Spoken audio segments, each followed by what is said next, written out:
Buenas tardes, buenas noches.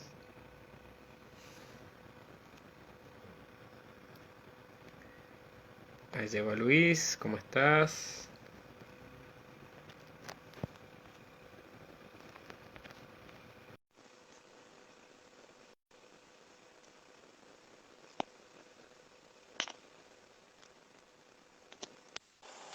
Ahí estamos, bueno, buenas noches. Hola otra vez, Hola otra vez, es casi como un sueño, una experiencia onírica, ¿no? totalmente, claro, un sueño recurrente. Un sueño recurrente, bueno, ahí aguanten los patrones. ¿Cómo está Luis?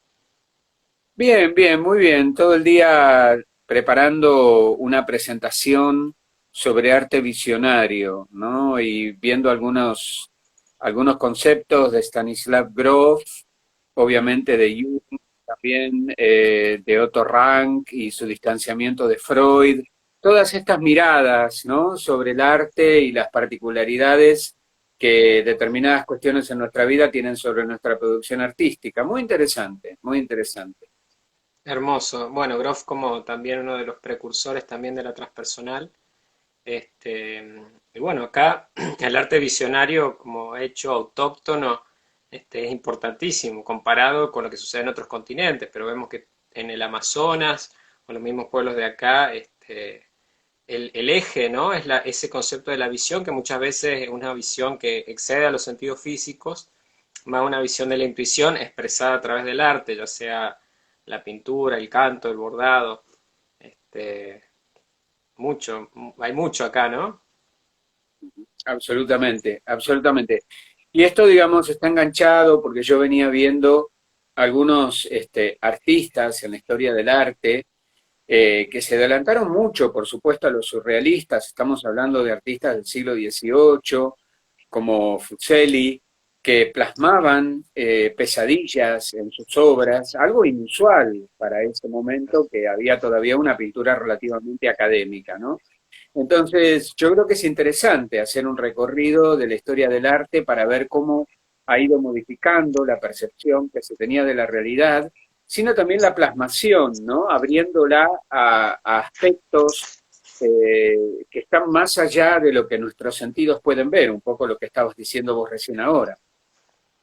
Exactamente, sabes que bueno, ya que citas esto, re- hay muchos contemporáneos que recuerdo, como por ejemplo Neil Gaiman en el mundo de los cómics, que veníamos hablando ayer también de Alex Gray.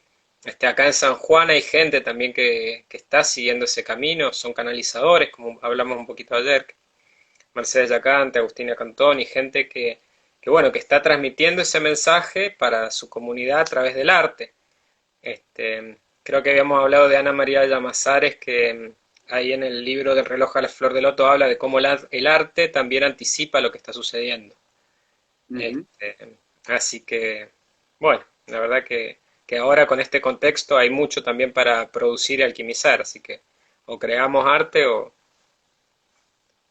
Pues estamos fritos, ¿eh? Creamos arte y también, obviamente, activamos el arte terapia, digamos que ha sido el tema convocante ayer y que es el tema convocante en mi día a día, cómo lograr a través de la expresión en arte que los pacientes entren en contacto con su mundo interno, pero especialmente con aquellos aspectos que están disgregados, que están eh, en tensión permanente porque están desintegrados precisamente, ¿no? Y cómo a través de explorar con ellos desde la teoría junguiana los arquetipos de la persona, de la sombra, del puer eternus, podemos lograr que se vaya paulatinamente produciendo esa integración tan necesaria para los procesos de individuación personales. y colectivos, que a través de eso personal tiene como una repercusión importantísima. Bueno, Luis, Es, primero presentarte, que quería doblemente agradecerte por el tiempo generoso y que sos muy generoso también con el conocimiento, lo que has venido experimentando y transmitiendo. Quiero presentarte un poquito, digamos, me faltaría tiempo para hacer la presentación y se nos haría un vivo de 2 horas más o menos.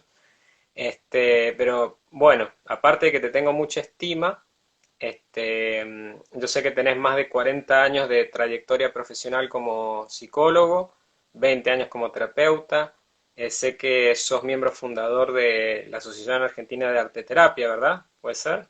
Ajá. Bien. Sí, así es. Bueno, y que nos conocimos realmente ahí en este espacio del Congreso Junguiano que bueno, también agradecerle a Maxi Peralta, que ha sido mi mentor en la Universidad de Córdoba, que él, bueno, en su congreso, en los congresos que ha realizado a través de su corazón y del esfuerzo también de todo lo que ha constelado a su alrededor, generó estos espacios, y el encuentro junguiano de 2019, bueno, ahí estabas vos, y compartiste y me regalaste uno de tus libros, que es uno de los que nos convoca también acá de arteterapia.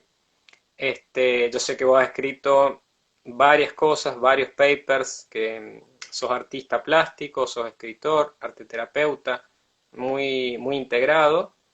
Y bueno, hay mucha gente que está queriendo aprender o también necesitando. Nosotros los que estamos digamos, en este oficio de ser personas medicina, transmisores de eso a través del sanador herido que está en todos nosotros.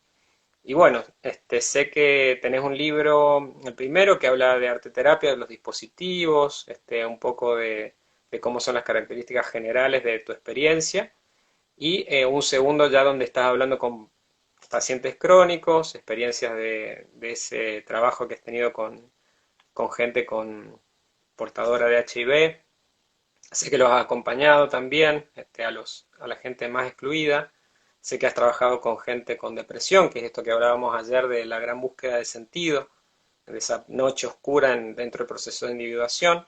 Y sé que estás trabajando ahora en algo de educación emocional a través del arte terapia. Así que, bueno, y que has publicado ya no sé si en el planeta mismo o en todo el sistema solar, no sé cómo estamos a esta altura. Pero No, bueno, todavía estoy dentro del planeta, pero sí es verdad que además de mis publicaciones individuales, mis 2 libros de arte terapia, un libro de prosa y poesía junto con otros poetas que se llamó Poetas Profanos, la participación en un libro de educación con un capítulo sobre la importancia del arte y del arte terapia en la educación emocional aplicada en la escuela, un libro en Estados Unidos, que fue donde primero presenté los resultados preliminares de mi taller para personas viviendo con VIH, organizado por Cathy Malchiodi, se publicó en Nueva York, este libro en su edición inglesa, no hay traducción al castellano. En el 2019, invitado por la directora de la Universidad Complutense de Madrid, donde además yo trabajo como docente una vez al año, docente invitado internacional, eh, para un libro sobre trauma, el segundo volumen. Participé también con un estudio de caso sobre un trauma sexual de abuso sexual infantil. O sea, mi intención es que quede por escrito toda la experiencia que yo he ido ganando a través de todos estos años como terapeuta y también como arte terapeuta. Porque, como te decía ayer, el saber no le pertenece a nadie. El saber está en los libros. Yo siempre le digo a los alumnos que vayan, que lean todo lo posible, pero fundamentalmente que entren en acción, que hagan, ¿no? La praxis es lo que realmente cimenta el conocimiento y nos permite seguir explorando y creciendo, no solamente profesionalmente, sino también como seres humanos, ¿no? Compartiendo experiencias de vida con nuestros pacientes, incluso también con nuestros alumnos, y todo esto lleva a que uno entre en una especie de circuito en el que estamos todos comunicados a partir de este trabajo tan fundamental con el alma humana, que es digamos, el propósito del arte terapia, de la psicoterapia junguiana, digamos, y de tantos otros enfoques. es así. Yo sé que siempre has hecho énfasis en esto, en la parte humana, y también es a partir de tu corazón que haces el trabajo y eso se siente de afuera. Como, bueno, Jung decía que conozca todas las teorías, domine todas las técnicas, pero al trabajar o tratar con otra persona sea un alma humana más.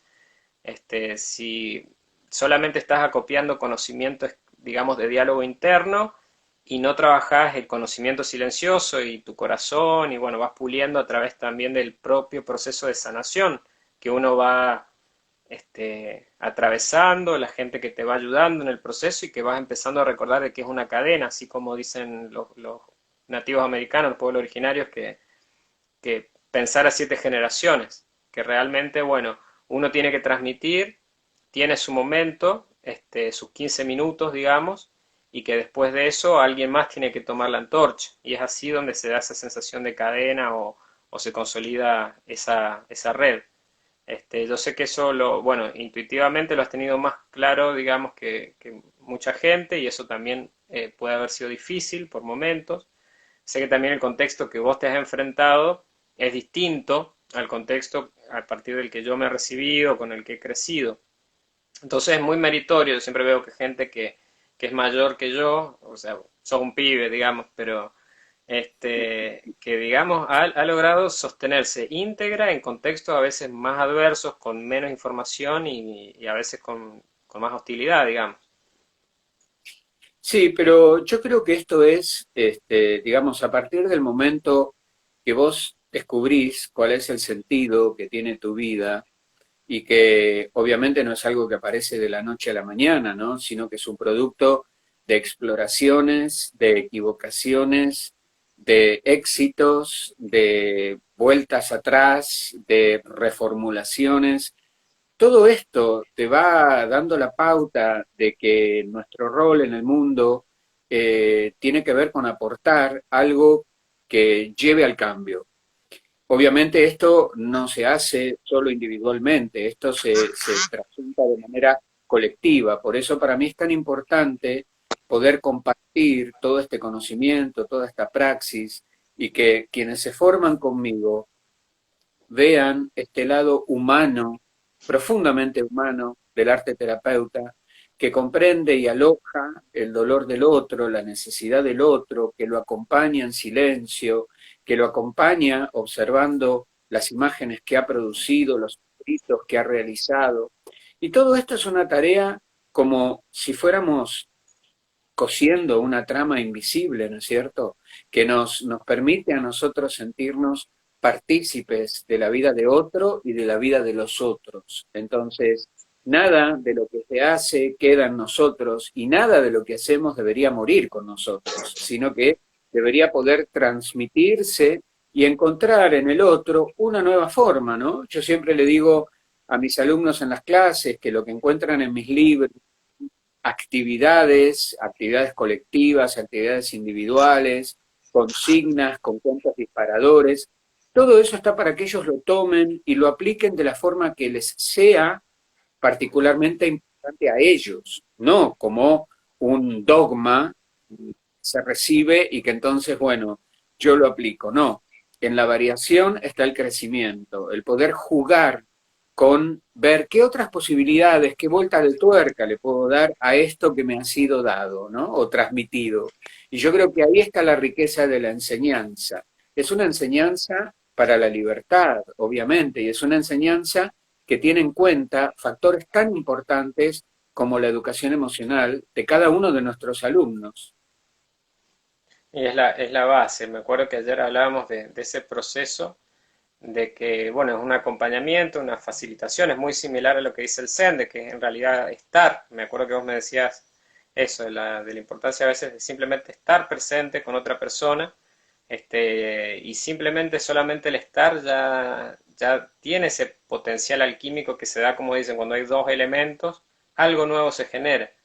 Y a veces simplemente, bueno, como dirían, es estar, aceptar, acompañar, y ayer hablamos de la compasión, hablamos de esto, de ese estado elevado de amor después del amor sexual, del amor de pareja, ya el amor de la compasión, este, que es fundamental, digamos, porque es algo que también debe ser moldeado culturalmente, transmitido, como vos decís, hemos creado un concepto, está bien, la educación emocional, un concepto que, como todo concepto vacío, se va a empezar a llenar de las experiencias que cada uno tiene con el tema. Pero sí es entendible que con esta crisis que el COVID ha detonado, digamos, como un antes y un después en la civilización, ha hecho que se replantee todo lo que es el tema de la educación. Ahora con las burbujas, la gente que va este, una semana sí, una semana no en las clases, y sí necesariamente se está poniendo en agenda de que, bueno, también, ¿qué hacemos con el resto del tiempo? Y también la gente a veces, en su desesperación, tampoco comprende la labor del docente y los procesos emocionales que está atravesando los docentes y los procesos emocionales que están atravesando los padres, digamos, que han sido muchos criados sin herramientas de autorregulación emocional o de conocerse, conocer su emoción, el registro corporal. Y como hablábamos ayer, que las emociones todas tienen una función. Lo que a veces se nos complica es modular ese fuego, esa hornalla de cada emoción y que se encauce donde se tiene que causar, porque cuando vos la reprimís, explota peor, y si la dejás a libre de ruedo, también hace desastre. Entonces, bueno, ahí Sí, también el dolor y como herramienta de cambio, y bueno, el arte como canal. sí, el tema con las emociones es un tema complejo porque muchas personas no están en contacto con sus emociones, por lo tanto, cuando les sucede algo no entienden muy bien qué es lo que les está sucediendo. Entonces, una de las primeras, desde el punto de partida que vos tenés que utilizar en educación emocional, es el autoconocimiento emocional, para lo cual arte terapia viene muy bien, porque podemos estar mucho tiempo hablando sobre emociones, pero no dejamos de convertirlas en pensamientos o ideas, cuando en realidad son sentimientos, están en el cuerpo, movilizan el cuerpo. Entonces, el autoconocimiento emocional, a partir de una consigna que yo generalmente aplico, que se llama mapa de las emociones, tratar de identificar qué es lo que siento y dónde lo siento. Porque si yo no sé qué es lo que estoy sintiendo, si no lo puedo cualificar, mal puedo lograr modificarlo si es algo que me está dañando o me está generando un malestar muy profundo. Después vendrán, digamos, la gestión de determinadas emociones. La más difícil de gestionar, por supuesto, es la ira, pero eso es un paso más adelante. Primero tengo que conocer qué es lo que estoy sintiendo y dónde, qué me pasa con esto. Entonces es un trabajo muy interesante el trabajo con las emociones a partir del arte terapia, porque le adjudicamos un color, le adjudicamos una forma, las vamos construyendo paulatinamente y las vamos conociendo. Y en la medida en la que las vamos conociendo, nos vamos conociendo y vamos pudiendo tener un mejor control de determinadas situaciones en las que irrumpe la emoción y a veces, bueno, nos desborda y no sabemos qué hacer o hacemos más de lo que deberíamos. Sí, es un arte de transformación y esa transformación es lo que habíamos hablado, un proceso doloroso. Son como le llaman en los anglosajones growing pains, dolores de crecimiento.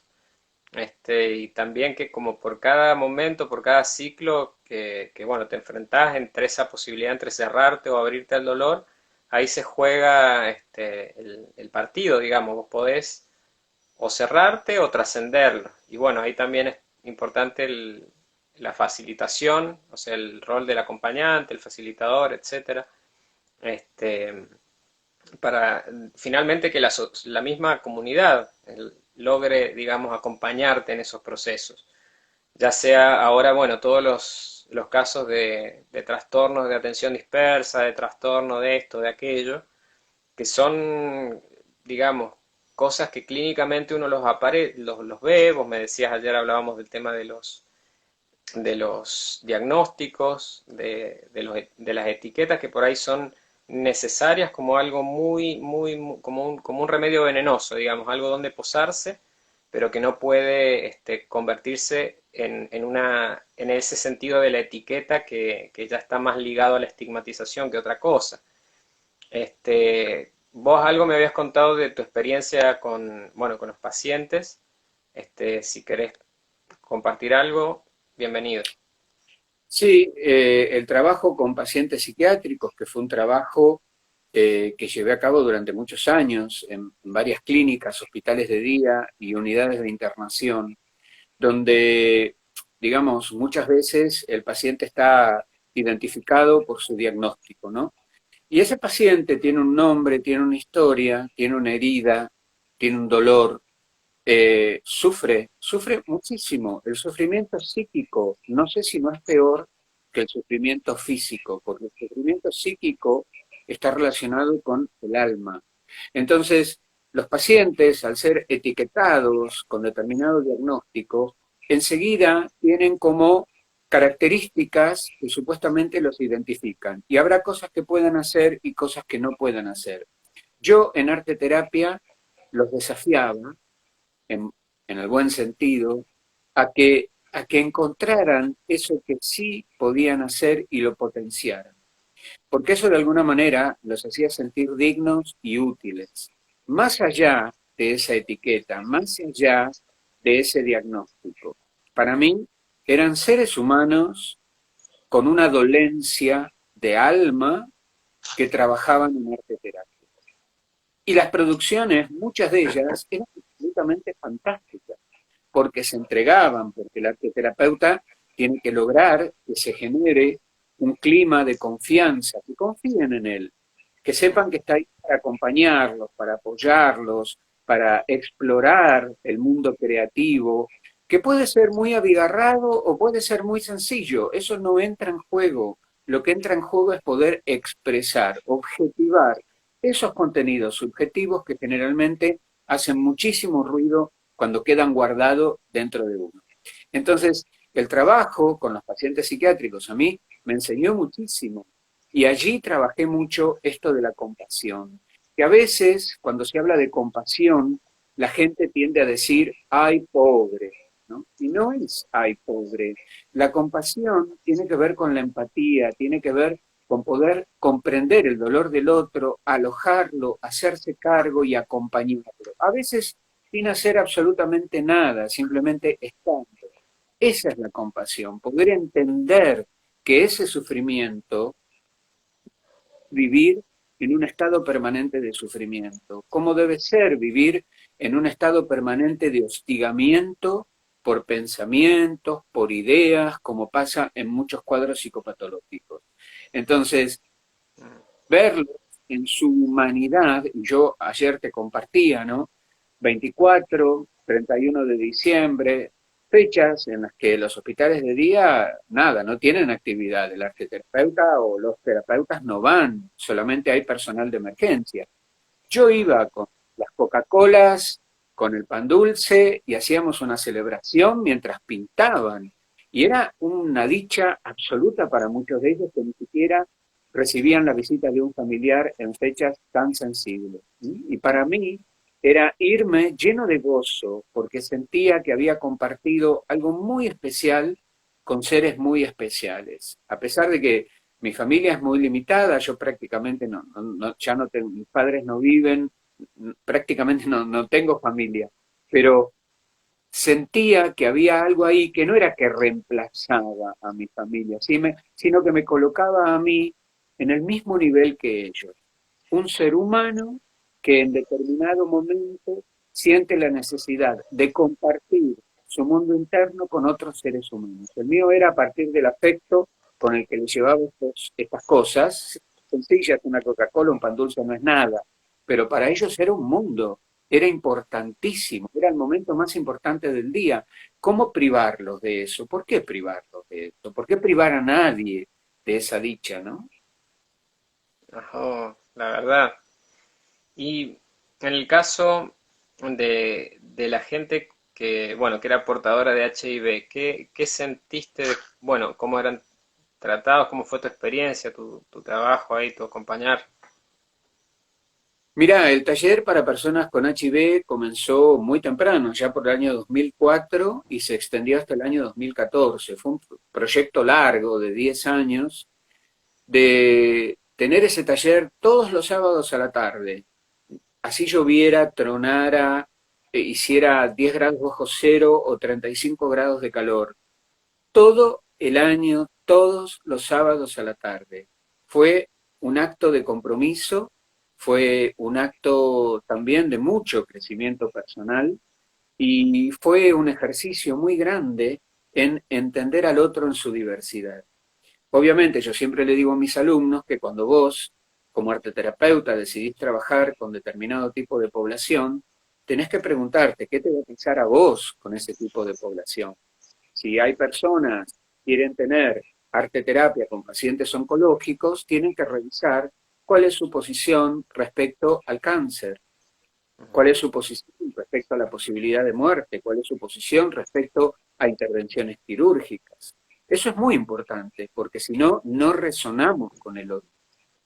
Cuando fue mi planteo para el taller de personas viviendo con VIH, yo trabajé en una fundamentación teórica, en un marco teórico, investigué quién más había hecho este tipo de experiencias, qué conclusiones había obtenido, y al ser un tema atravesado por variables de todo tipo, económicas, psicológicas, religiosas, morales, digamos, cuestionado de alguna forma desde diversos ámbitos, bueno, la mirada iba a ser entonces multifacética, iba a trabajar fundamentalmente con el fortalecimiento de la propia valía, con la autoestima, pero después iba a entrar en todos estos otros lugares, ¿no? Cómo me paro frente al mundo, cómo me defiendo frente a las agresiones, cómo vivo esto que me está aconteciendo, que no me hace ni peor ni mejor persona que otros, simplemente me hace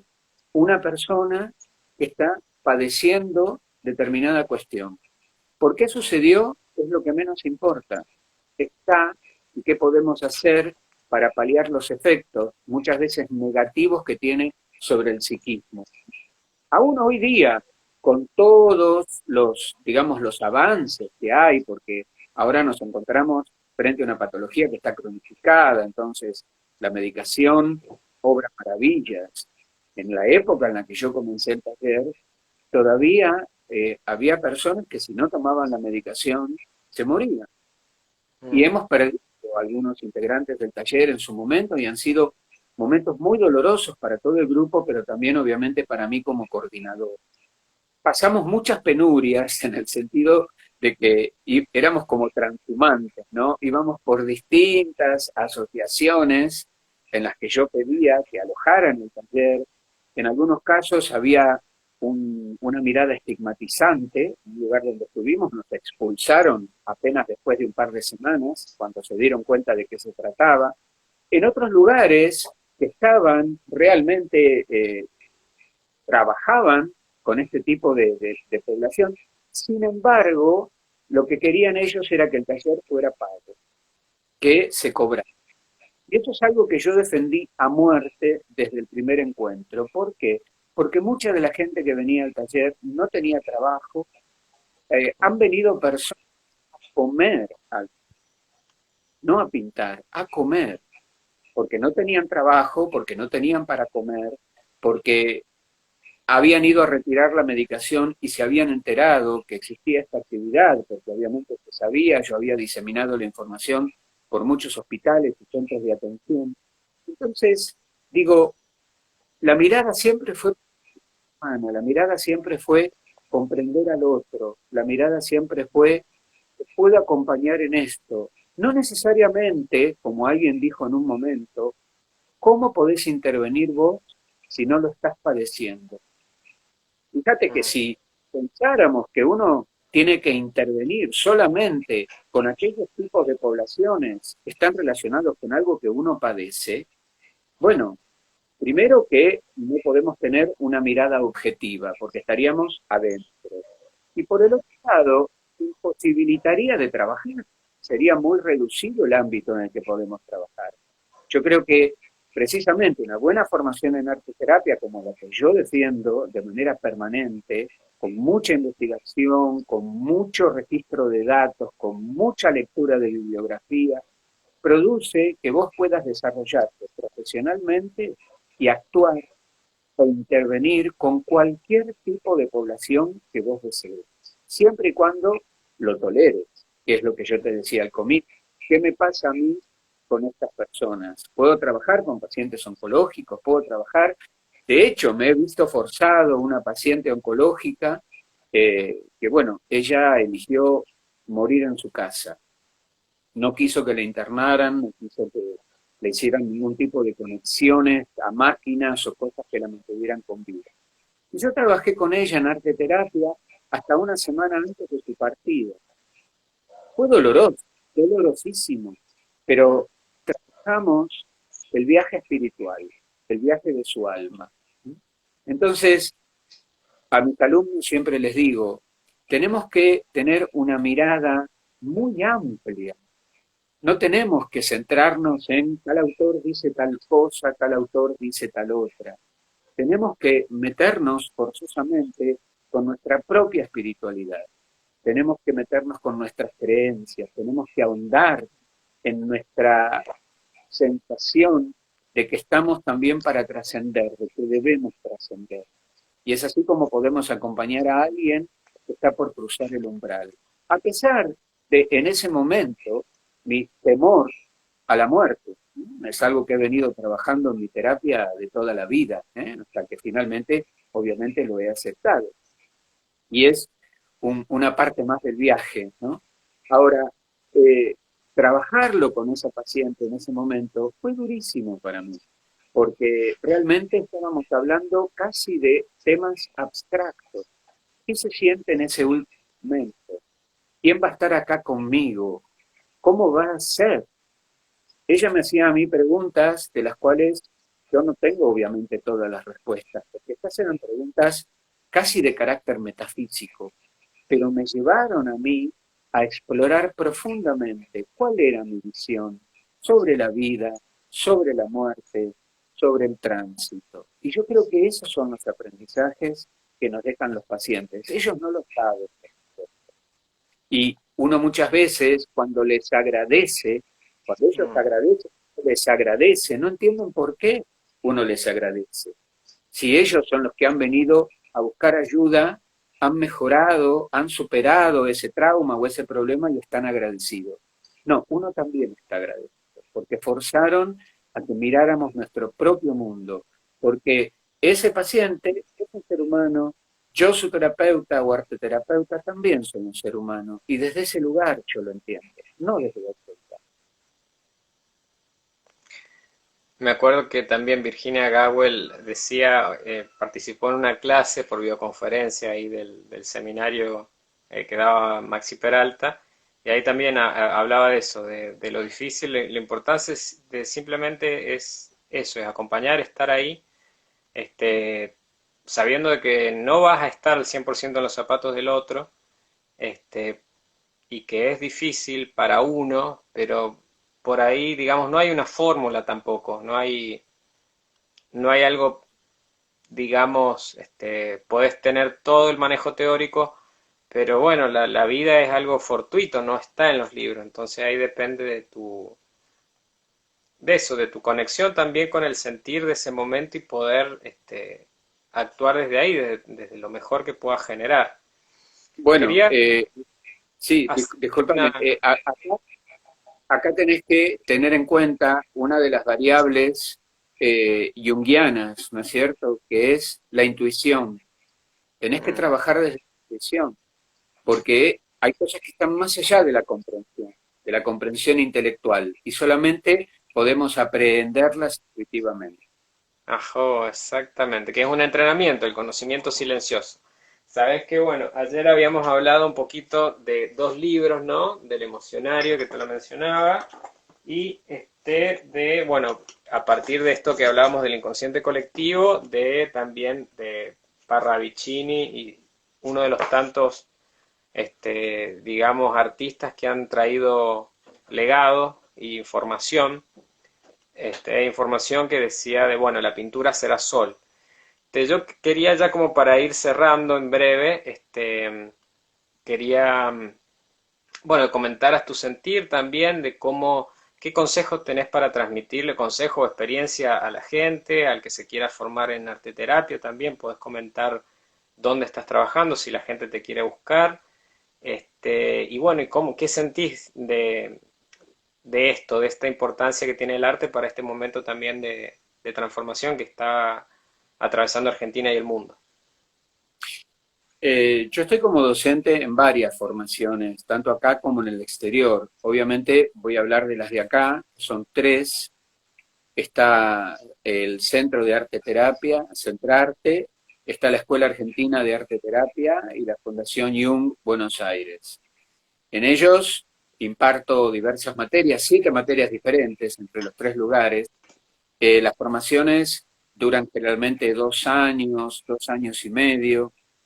Y son muy completas, ¿no es cierto? Porque si bien lo mío es la plástica, porque yo soy artista plástico, también tienen sus componentes de psicodrama, danza, movimiento, terapia, escritura terapéutica, neurociencias. Por otro lado, yo creo que es importante, y esto ya lo digo desde el lugar del artista plástico, hacer tu propio arte. Se trate de lo que se trate, ya sea baile, poesía, escritura, como en mi caso pintura, porque es lo que mejor te ayuda a poder entrar en contacto con tu mundo interno. Si es bueno o es malo, eso es lo que menos importa. Estamos demasiado presionados por una mirada cultural de un ideal de belleza en el arte, que ha sido el que ha manejado el arte prácticamente hasta el siglo XVIII, cuando aparecen los movimientos del realismo, que después da lugar al impresionismo y al posimpresionismo, hasta las nuevas vanguardias del siglo XX. Entonces, hay que deconstruir todo esto que de alguna forma se ha vuelto como un limitante, donde hay personas que dicen, no, yo no voy a agarrar un pincel porque realmente no sé qué podría hacer. ¿Qué podrías hacer? Nada, encontrarte con vos mismo sobre una superficie, y yo creo que no hay encuentro más maravilloso que ese. Entonces, mi, no voy a decir consejo, mi mirada es que te atrevas a intervenir en ese espacio que es el lienzo, que es la hoja en blanco, que tires líneas, que juegues con las formas, que te diviertas con el color, que recuperes lo lúdico que te conecta con nuestros orígenes. Y que eso que vos haces es tan válido como lo que cualquier otra persona pueda hacer. Porque no hay realmente una regla que indique que se deba pintar o dibujar de determinada manera. Eso es algo absolutamente cultural e histórico, porque lo hemos heredado. Entonces, me parece que las intervenciones en arte son el mejor tipo de intervenciones a las que podemos aspirar, porque entran las emociones, entran las intuiciones, entran la propia biografía y también entra lo trascendente, entra lo espiritual. Es completo, esa cosa no te la puede dar, en los libros no está, simplemente tenés que hacerlo, atreverte a hacerlo. Ajo, es eso, es bueno, es la función trascendente, ¿no? Es como, a veces es menos hacer que más hacer, es como, si estás tenso no puedes flotar en el agua, y esa tensión muchas veces el sistema familiar o lo que sea, o la cultura te ha oprimido para que vos, nada, te sientas mal por dibujar un palito, pero vos sabés que ese palito tiene un montón de cosas que el que tiene el ojo entrenado, mejor dicho el corazón, o el ojo desentrenado ya de tanto ruido cultural lo puede sentir y va como por ese lado, digo. Una pregunta que te hago es con respecto a estas formaciones. ¿Ustedes están trabajando en modalidad presencial, virtual, mixta? Si alguien de Argentina o fuera del país, por ejemplo, de otros países, quieren inscribirse o conocer más. Por ahora es todo online. Se había pensado que tal vez para junio, julio se iban a poder hacer clases presenciales, pero no. Por ahora es todo online, de la misma manera que yo a mis pacientes, tanto de terapia como de arte terapia, los atiendo online. Solamente muy pocos vienen presencial, pero porque yo tengo una terraza muy grande, hay mucho aire, circula mucho aire, y estos días de frío ni te cuento el aire que circula. Pero bueno, estamos emponchados, trabajando al aire libre, y tiene lugar la sesión, y esto es lo que hemos acordado, ¿no es cierto? Eh, para quienes deseen conocer un poco más sobre las formaciones, o incluso puedan ver el video de la presentación del libro, del primer libro en Buenos Aires, pueden entrar a mi página web, que es www.luispormayano.com.ar. Allí van a encontrar escritos, van a encontrar los avances bueno, de cualquier presentación que yo haga. Hay un cortometraje que yo guioné y codirigí hace ya varios años que se llama El amor es ciego. Están todas mis pinturas, o sea, mi currículum. Pueden pasarse horas leyendo este mundo tan particular que yo he visto. Qué grande. Bueno, Luis, cualquier cosa también estás en Instagram como Luis Formayano. Y bueno, seguro que hay muchas cosas que la gente está preguntando, ya en estos días tendemos esos puentes. Así que infinita gratitud por este tiempo y bueno, te deseo lo mejor y bueno, cuando quieras vení a San Juan, en Cuyo vas a ser muy bien recibido. El agradecido soy yo desde ya y por supuesto, claro, contá con eso porque además no me pierdo los vinos ni por casualidad. Así que Jamás. ya brindaremos en persona, ¿eh? Y pintaremos también juntos, ¿cómo no? También. Bueno, muchísimas gracias. Y bueno, hasta pronto. Cuídate mucho, muchas gracias y muchas gracias a todos los que participaron. Buenas Muchas noches. gracias. Buenas noches.